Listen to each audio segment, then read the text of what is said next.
যে খবরে নজর রাখতে হচ্ছে, নিউ টাউনে ব্যক্তির মৃত্যু ঘিরে ধুন্ধুমার, দুই বোনের বিরুদ্ধে নির্যাতনের অভিযোগ। প্রতিবেশীদের দুই বোনকে মারধর উত্তেজিত জনতার। আরো বিস্তারিত জানবো, আমাদের সঙ্গে রয়েছেন আমাদের প্রতিনিধি আনন্দমোহন। আনন্দমোহন, এই কি ঘটনা ঘটেছে, কি ছবি উঠে আসছে আনন্দমোহন? প্রথমে বলে দিয়েছে মাঝবয়সী যুবক তার দেহ রয়েছে এবং যেটা জানা গেছে সে মানসিক ভারসাম্যহীন ছিল এবং নিউ টাউন থানা পুলিশ ইতিমধ্যে দেহকে উদ্ধার করেছে। মূল অভিযোগ রয়েছে বোন এবং অগ্নিপতির বিরুদ্ধে, অর্থাৎ মানসিক ভারসাম্যহীন থাকা, তাকে তারা দায়িত্ব সহকারে দেখভাল করতেন না এবং মাঝে মধ্যে তার উপরে অত্যাচার করতেন। তাদের গুরুতর অভিযোগ রয়েছে। তার পরিপ্রেক্ষিতে আজকে সকালে স্থানীয় লোকজন জানতে পারে ওই যুবকটি মারা গেছে এবং তারা কিন্তু যখন বাড়িতে দুদিন থেকে না বেরোয়, তারা যখন উদ্ধার করে পুলিশও খবর দেয়, দেহটি উদ্ধার করে নিয়ে যায় বাড়ির বোন এবং তারা যখন আসে বাড়িতে, তারপর চড়া হয় স্থানীয় লোকজন এবং তাদেরকে মারধর করা হয়। ইতিমধ্যেই দেহটি উদ্ধার করে ময়নাতদন্তে পাঠানো হয়েছে। বিচারের ঘটনা ঘটলে সমস্ত খতিয়ে দেখছে নিউ টাউন থানার পুলিশ। আনন্দমোহন, এই ছবির দিকে অবশ্যই আমাদের নজর থাকবে। আপাতত তোমায় ধন্যবাদ। আর এই ঘটনায় স্থানীয় বাসিন্দারা তারা ঠিক কি বলছেন শুনবো।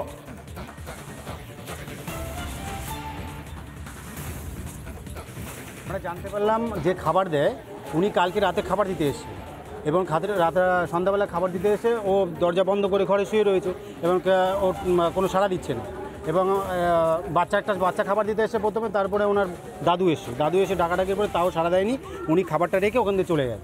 তারপরে হচ্ছে আজকে সকালবেলা মনে হয় যদি আমাদের ওনাদের বাড়ি ভাড়া থাকে, উনি মনে হয় গিয়ে ডাকাডাকি করেছে, তারপরে ওঠেনি। তারপরে আমাদের পাড়ার সবাইকে বলেছে, কাকারে ফোন করেছে, কাকা এসে লোকজনকে নিয়ে গিয়ে তারপরে দরজা খুলে দেখে মরে গেছে। দুই দিদি ওখানে তো দেখাশুনো করে না, ওরা তো খালি ভাড়া নেবে, ভাড়া নিয়ে চলে যাবে। এরপর কি অত্যাচার করা হতো? খুব অত্যাচার করা হইতো, খুব অত্যাচার। ওই জামাইবাবু মাজার বেল্ট খুলে মারতো। আমি ঘরতে দৌড়ে আসি, ও চিল্লাচিল্লি করতো, দৌড়ে এসে টিকাই দিতাম। খুব অত্যাচার করছে ওরে। ওই একটু পাগলামি করতো, একটু মাথায় মাঝে মাঝে হাত খরচা দিত না, পয়সা পাইতো না, খেতে পারতো না, তাহলে তো সে চিল্লাবে। এত বছর ধরে আমরা দেখছি ফ্যামিলিটা, ওর মা বাবা থাকতে খুব ভালো ছিল, কিন্তু হঠাৎ করে ওর বাবা কোনো কারণে অ্যাক্সিডেন্টালি মারা যায় এবং তারপরে ওর মাও এই চিন্তায় নানান রকম সাংসারিক অসুবিধার মধ্যে মাও মারা যায়। মা বাবা মারা যাওয়ার পরে বোনটা কিন্তু ভাইয়ের উপরে কম বেশি অত্যাচার শুরু করলো, যেহেতু একটু মেন্টালি একটু ডিস্টার্ব ছিল। এবার তারপরে এই বোনটা অ্যাকচুয়ালি আমাদের এই আজকের অভিযোগটা, আজকে বোনটার সম্পত্তির জন্য কিন্তু আজকে এই ছেলেটাকে এরা নৃশংসভাবে খুন করলো। এবার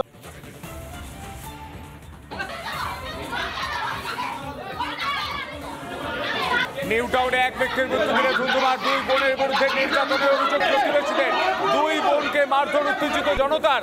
সম্পত্তির কারণে খুন অভিযোগ স্থানীয়দের। নিউ টাউন থানার পুলিশ পরিস্থিতি নিয়ন্ত্রণে আনতে এই মুহূর্তে বিশাল পুলিশ বাহিনী।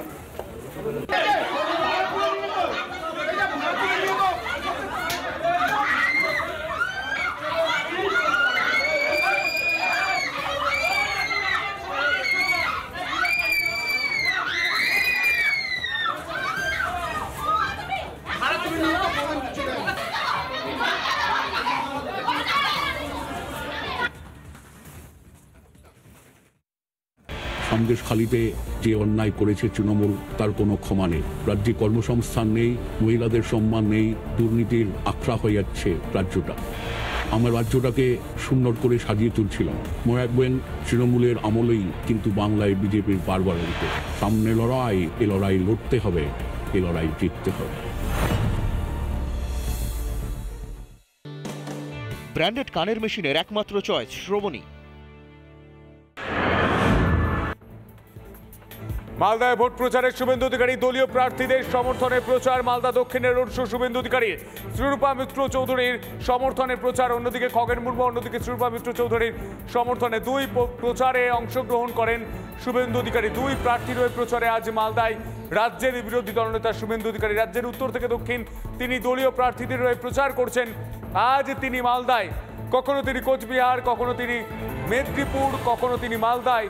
এই মুহূর্তে সেই ছবি আমরা দেখতে পাচ্ছি। দুই প্রার্থীর হয়ে প্রচার, মালদা দক্ষিণ, মালদা উত্তর, দুই প্রার্থীর হয়ে প্রচারে রাজ্যের বিরোধী দলনেতা শুভেন্দু অধিকারী। তিনি আজ দুই প্রার্থীর হয়ে প্রচার করেন মালদা উত্তর এবং মালদা দক্ষিণে। শ্রীরূপা মিত্র চৌধুরীর সমর্থনে রোড শো এবং খগেন মুর্মুর সমর্থনে পদযাত্রা সেই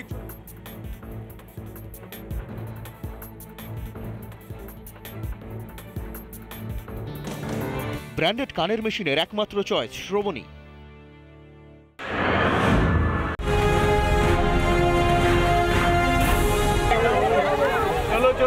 যে পরিমাণ মানুষ এই মুহূর্তে রয়েছে সামনের সিটে, দীপক অধিকারী রয়েছে দেবকে দেখতে, প্রচুর মানুষ এই মুহূর্তে অপেক্ষা করছিল। তুমি বলছো এই যে এত লোকজন আছে তার জন্য তোমার আক্রমণ করার দরকার নেই, মানে মানুষের ভালোবাসাতেই তুমি জিতে যাবে।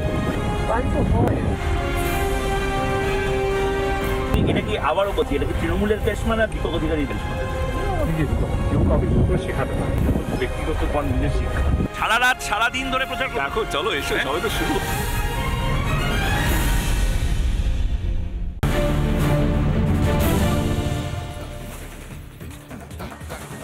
ভোটের আগে ফের হুমকির রাজনীতি, বিজেপির হয়ে ভোট করালে ঘরবন্দি করার নিদান। চপড়ায় তৃণমূল নেতার মন্তব্যে বিতর্ক।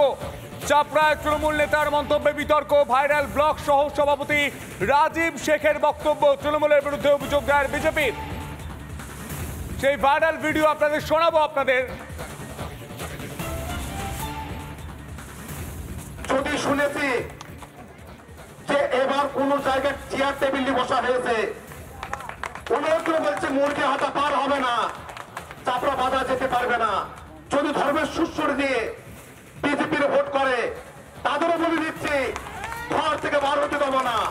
শুধু ভোটের স্বার্থে, আমাদের জাতির স্বার্থে, আমাদের সবার স্বার্থে চাপড়া 1 আর চাপড়া 2 যদি চেবেল শেখের নেতৃত্বে যদি 18,000 লিড না করাতে পারে জীবনগত রাজনীতি ছেড়ে দেবো। তার মানে বুঝে নিতে হবে এবার ভোটটা কি হবে।